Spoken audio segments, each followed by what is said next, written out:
面对这个中国的军事演习，咱伫个东部的空军基地也是照常咧做演练。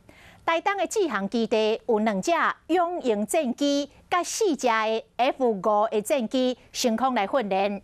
那花莲早起的9点16分，2架 F16的战机是挂上空对空的飞弹，向北平来飞行。军事专家讲，这战机来挂实弹，代表局势相对较紧张，真有可能是有敌军伫附近咧活动。那民众的反应是平静，讲看到这个战机来起飞，代表国军有作为，颠倒是感觉安心。永鹰战机对天顶飞过，今日透早7点，2台永鹰战机对台东志航基地起飞进行起降训练。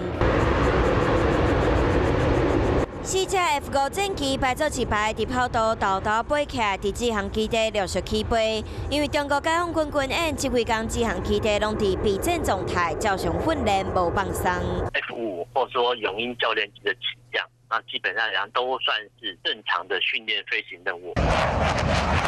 伫花莲这边，2架 F16战机伫9点16分飞起来，尾时拢有挂先进中程空对空飞弹向北平飞。东部比如说台中挂点站，那代表说可能有部分的一些攻击可能要过来，或者说共建在附近巡历，可以从战机的实弹有没有挂弹看出这个局势有没有紧张，局势当然很紧张。军演期间，两方局势有较紧张，不过一套在战机起飞时一般的战斗训练，不过只要敌军有任何动作，会随时改做更改任务。唯有可以看到战机起飞真激动。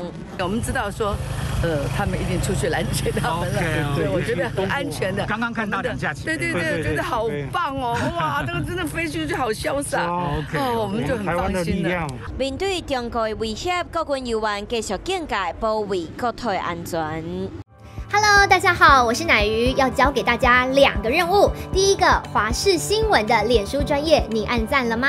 还有华视新闻的 YouTube 频道，赶紧订阅起来，还要记得按赞，开启小铃铛哦。